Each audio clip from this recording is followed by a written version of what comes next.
Assalamualaikum. Selamat datang di channel Taufik Hidayat. Di sini saya akan menjelaskan mengenai ilmu teknik sipil.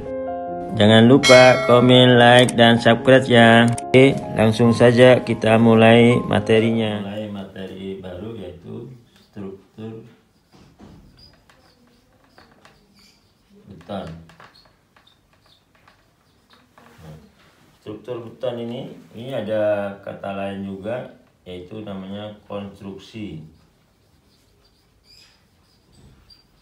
Nah, kalau konstruksi bedanya antara struktur dan konstruksi, kalau ini ke arah perencanaan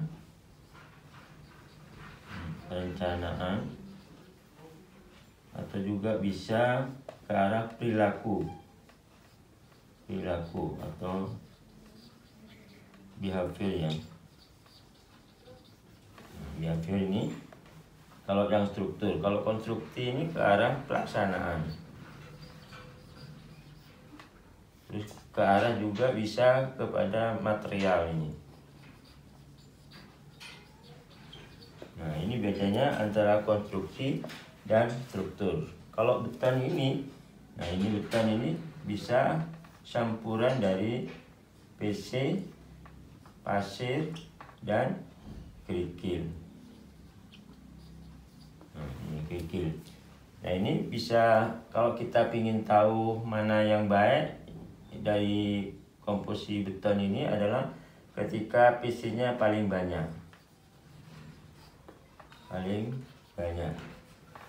Nah, contoh misalkan perbandingan 1:2.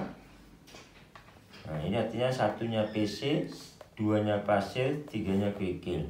Ini kalau dijumlah 1 tambah 2 tambah 3, 6. Berarti PC-nya sama dengan 1/6. Dan kalau pasirnya 2/6. Kalau kerikilnya 3/6. Nah, kalau misalkan dibandingkan dengan misalkan 1 banding 2 banding 4 misalkan. Nah, ini PC-nya 1, pasirnya 2, kerikilnya 4. Maka ini kalau ditotal jadi 7. Maka PC-nya butuh 1/7. Nah, sekarang bandingkan kalau 1/7 sama 1 ini besar mana? Besaran yang ini. Berarti bagusan campuran 1, 2, 3 dibanding dengan 1, 2, 4. Jadi cara mengeceknya apakah betonnya lebih baik atau itu dari jumlah semennya yang dipakai. Kalau 1/6 dibanding dengan 1/7 besaran 1/6. Ini 1/6, kalau ini 1/7, sehingga kata kuncinya adalah campuran yang PC-nya lebih banyak itu lebih bagus. Oke.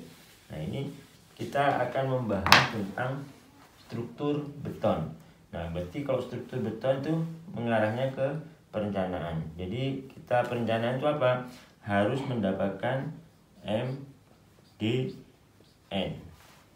MDN-nya ini kalau waktu kita menghitung MDN kita butuh informasi apa? Nah, ini butuhnya model struktur. Nah, jadi model struktur itu kalau misalkan simple beam ya seperti ini. Simple beam ini adalah model struktur. Terus pembebanan. Sehingga dengan adanya beban kita bisa menghitung MDN. Jadi kita urut satu persatu bagaimana cara menguasai struktur beton dengan mudah. Jadi jangan sampai ruwet terus kita tidak tahu struktur beton itu mempelajari apa. Kalau dari struktur beton kita akan mempelajari tentang perencanaan dengan beton khususnya. Nah, ini beton ini ada dua ini, beton prategang, prategang juga bisa beton bertulang. Nah, ini beton bertulang, sehingga beton prategang dan beton bertulang. Tapi kita akan membahas tentang beton bertulang. Nah, di sini hanya dua bahan yaitu beton dan tulangan. Jadi beton dan tulangan. Sekarang kita harus membaginya menjadi macam-macam dari struktur beton. ketika kita masuk pada perencanaan, nah ini perencanaan itu, perencanaan. Nah ini perencanaan kita akan membahas tentang apa? Satu, ini misalkan ini ada desain. Nah di sini ada yang namanya juga analisis. Terus yang ketiga adalah tentang bagaimana menggambar. Jadi harus satu-satu perencanaan bagaimana mendesain beton bertulang, terus menganalisis dari beton bertulang, terus bagaimana menggambar setelah hasil desain didapat untuk kita gambarkan. Semua itu harus berdasarkan ilmu dasar. Ilmu dasarnya harus dikuasai.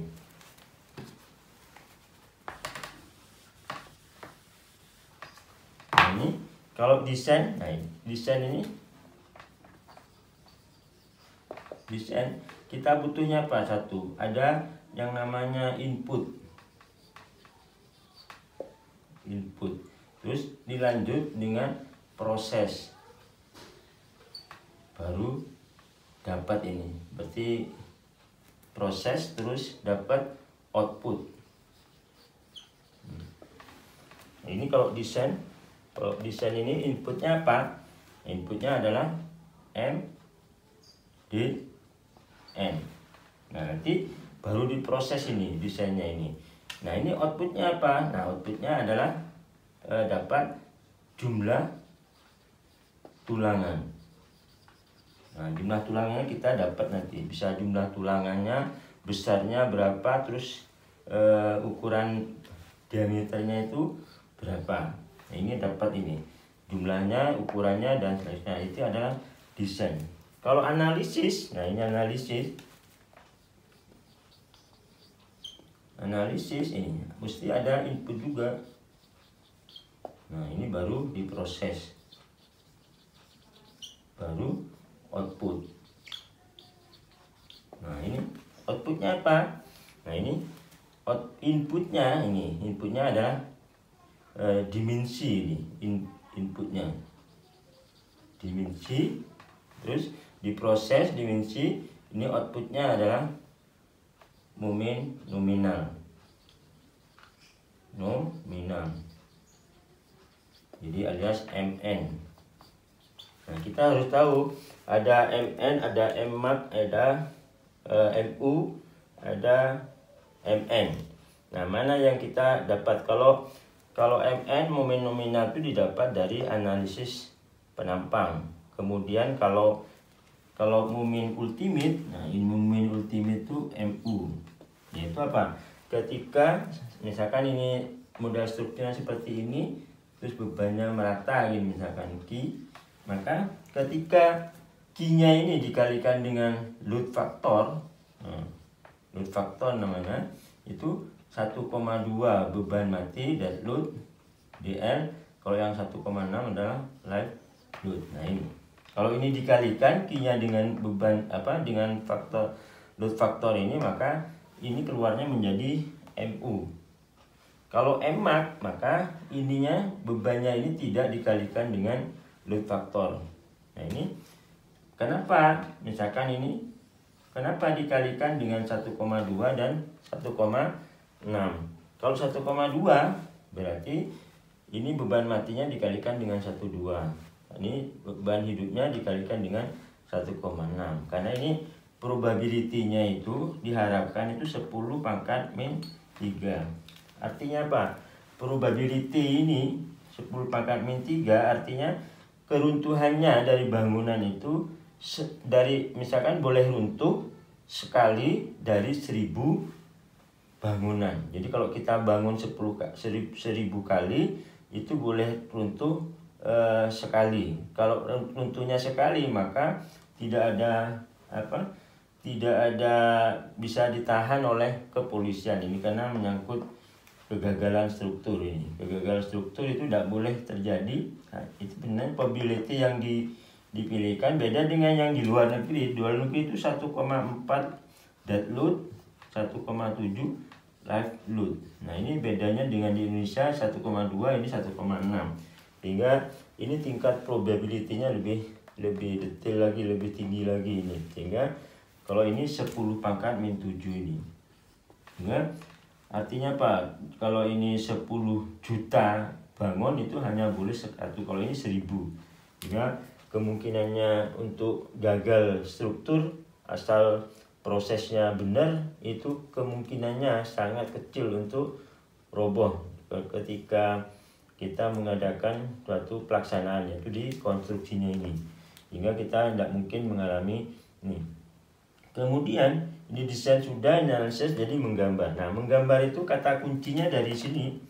Jadi kalau misalkan ini balok gitu, misalkan baloknya sini, nah ini ada bidang momennya akan seperti ini. Akan seperti ini. Nah ini namanya titik belok ini, perubahan dari mengalami positif ke arah. Nah ini intervalnya ini antara, nah ini 1/4 L, ini 1/5 L, sehingga ini tidak boleh, jadi tidak boleh kurang dari ini. Jadi setannya itu 1/5 L dan 1/4 L, sehingga itu ada terjadi perubahan, sehingga panjangnya kalau yang di momen tumpuan itu sampai ke sini, kalau yang lapangan harus sampai ke sini. Ini tidak boleh ini lurus ini, jangan tulangannya yang atas ini. Nah ini kalau ini yang bawah, kalau yang atasnya seperti ini. Nah itu tidak boleh, karena ini pas, ini harus ada seperti ini. Nah harus ada lebihnya ini. Nah lebihnya ini, nah ini yang ini 1/5, nah yang ini 1/4. Nah ini dasar-dasar untuk bisa menganalisis, bisa mendesain dan menggambar, sehingga harus dibedakan kita posisinya di mana, apa di desain, di analisis, atau menggambar.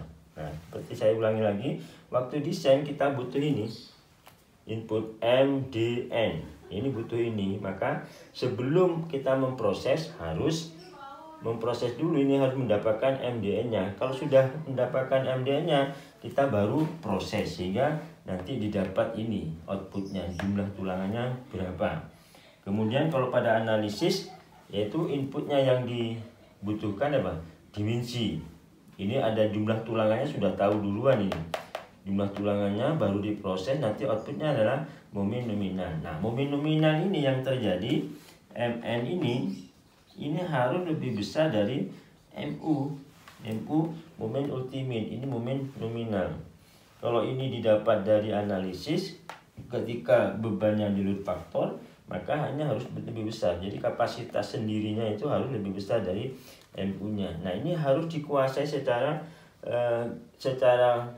garis besar ini, supaya kita bisa menilai bangunan itu bisa seperti apa kondisinya. Ketika dasar-dasar ini harus kita kuasai, sehingga untuk mempermudah menghitungnya.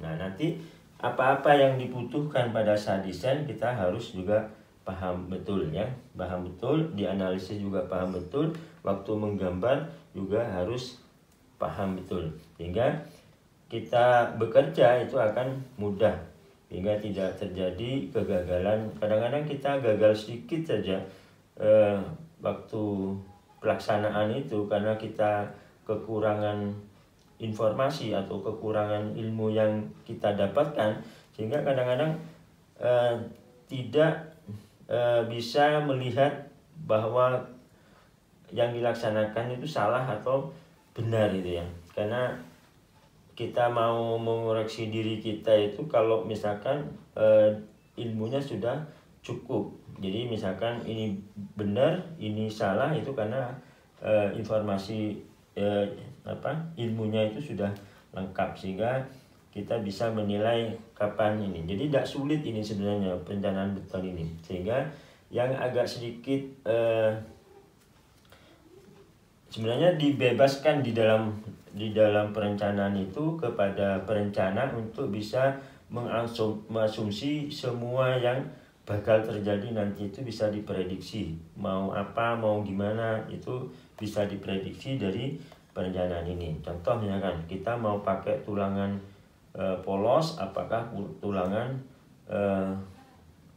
bulir ya, ulirnya. Jadi ulir. Jadi kalau yang sekarang ini simbolnya, kalau yang polos itu ini, kalau yang bulir ada D. Nah, ini bisa kita prediksi sehingga bisa dilanjutkan ke berikutnya. Nah, setelah kita tahu basic ini, kita akan mengetahui juga misalkan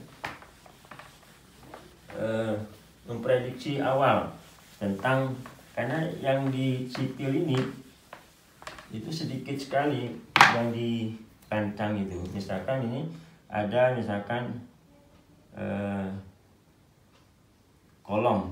Nah, ini kolom, ada balok. Nah, ini ada balok, ada yang namanya plat, terus ada fondasi. Nah, ini kalau pada gedung itu yang kita hitung cuma kolom, balok, plat, dan nah kolom ini. Nah, ini kolom bentuknya itu bisa persegi 4 atau persegi panjang gini, atau bulat ini lingkaran. Bisa macam-macam modelnya ini. Nah, nanti kita akan belajar bagaimana bisa menentukan yang segi 4 mana persegi, atau yang segi 4 atau lingkaran, kita bisa diprediksi. Ini balok itu juga bisa ada balok anak ini juga ada balok induk. Nah, ini minimal kita harus mengetahui secara garis besarnya. Nah, yang balok anak ini itu mesti ada gininya. Nah, ini ada B-nya, ada H-nya. Ini selalu ini, baik itu balok anak maupun balok induk, ada B-nya, ada H-nya. Nah, yang nggak boleh itu B ini selalu lebih kecil dari H. Ya. B-nya ini selalu lebih kecil dari H. Nah, ini nanti kita akan prediksi untuk di video berikutnya bagaimana cara menentukan B-nya, cara menentukan H-nya. Sama dengan kita kolom ini, apakah kita memilih yang persegi, ataukah persegi panjang, ataukah lingkaran. Nah, ini yang penting minimal itu. Kalau yang plat ini ada namanya plat satu arah. Ini ada plat 2 arah. Ini bisa kita belajar nanti berikutnya ini. Kalau fondasi macam-macam ini, ada fondasi dangkal. Nah, ini ada fondasi dalam. Nah, yang dangkal ini apa? Misalkan plat setempat. Ini plat setempat. Kalau ini misalkan dalamnya ini bisa tiang pancang ini. Nah, ini secara garis besar yang penting kita sudah memahami secara konsep, jangan sampai salah alamat. Jadi sehingga misalkan plat satu arah itu kapan, 2 arah itu kapan, dan seterusnya. Kita bahas di video-video berikutnya, karena kita akan membahas secara detail. Sekian, saya kira gitu. Sampai ketemu di video berikutnya.